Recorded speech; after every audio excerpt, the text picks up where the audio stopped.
Autumn 1775. King George III has decided to punish his rebellious colonies in America. While some British subjects sympathise with the Americans, a growing number see them as the king does. Dangerous and ill-designing men who forget the allegiance which they owe to the power that has protected them. The king and his advisors pore over maps and military reports.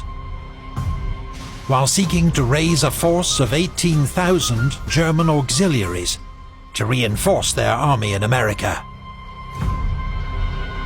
When once these rebels have felt a smart blow, they will submit. The king tells his ministers. Across Britain and Ireland, ships are requisitioned.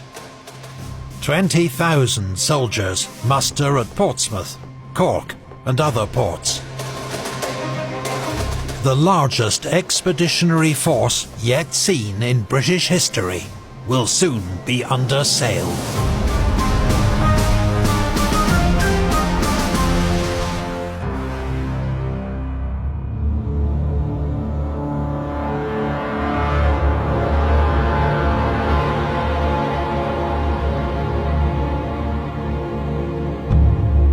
In Philadelphia, the Second Continental Congress knows that the British will strike soon.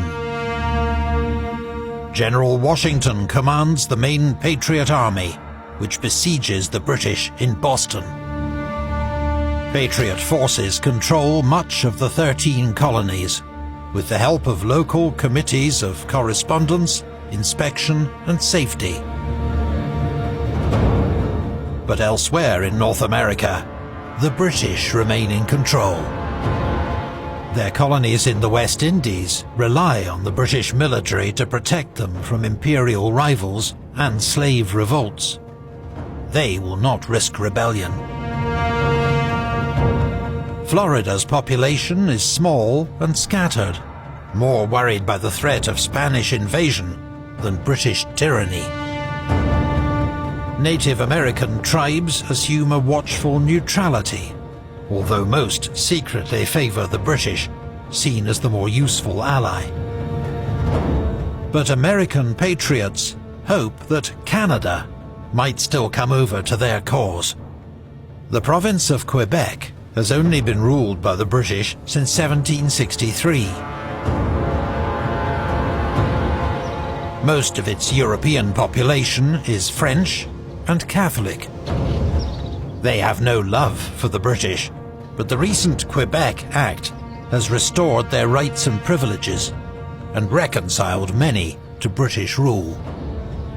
When overtures arrive from Congress imploring the Canadians to join the rebellion, they are ignored. Right now there are just 800 British Redcoats in Canada. But Congress knows the British will likely send reinforcements and use Canada as a staging ground to invade the 13 colonies. So Congress decides to strike first. In its own words, to liberate the oppressed inhabitants of Canada. The main advance will be made by the 2,000-strong Northern Army, gathered around Ticonderoga.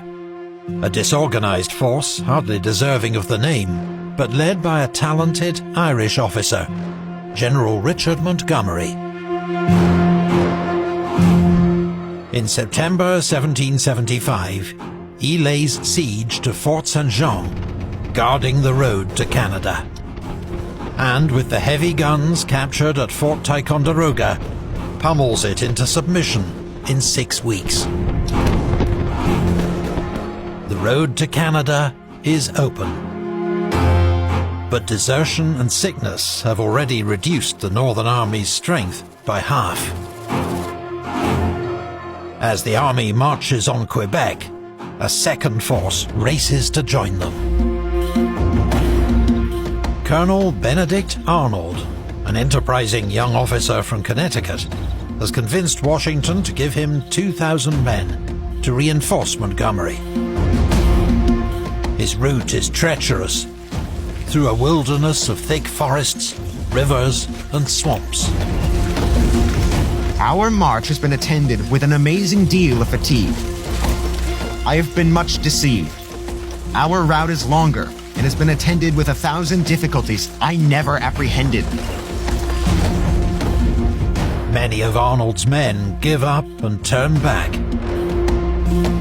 But in early December, he arrives outside Quebec and links up with Montgomery. Their combined force is just 1,200 men.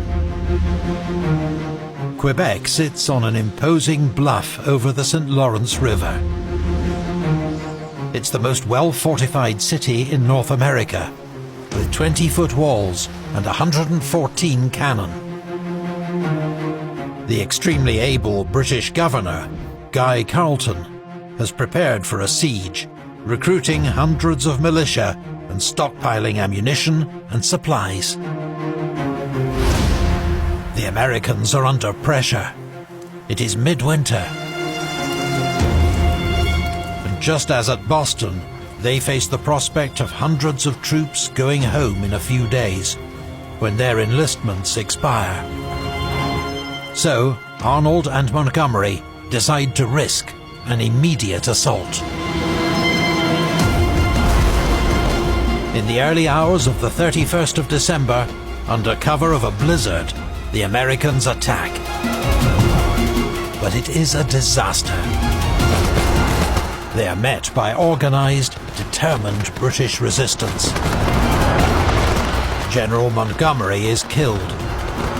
His men routed.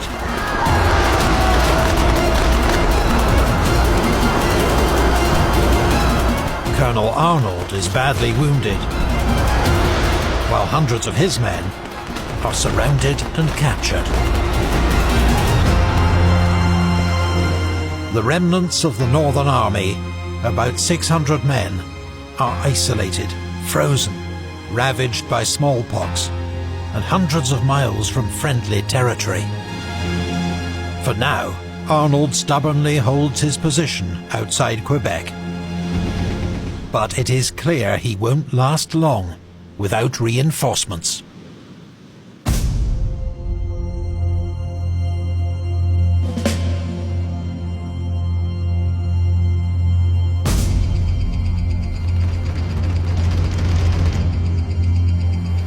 That winter, Henry Knox, a 25-year-old bookseller from Boston, now a colonel in the Patriot Army, oversees a stunning logistical operation. The movement of 59 heavy guns, some weighing more than 2 tons, across 300 miles of snow, mountains and frozen rivers, using sleds, oxen and horses. These are the guns of Fort Ticonderoga, which Knox has promised General Washington he shall have for his siege of Boston, where they may well turn the tide. Knox arrives on the 27th of January 1776, with all 59 guns not far behind. A jubilant Washington promotes Knox to commander of the artillery. Washington's first instinct is to use the guns to support a direct assault on Boston, across the frozen Charles River. But his war council persuades him to adopt a more cautious approach, to fortify Dorchester Heights, from where the guns can threaten the British fleet at anchor. Without the fleet guaranteeing resupply, the British Army will have to evacuate.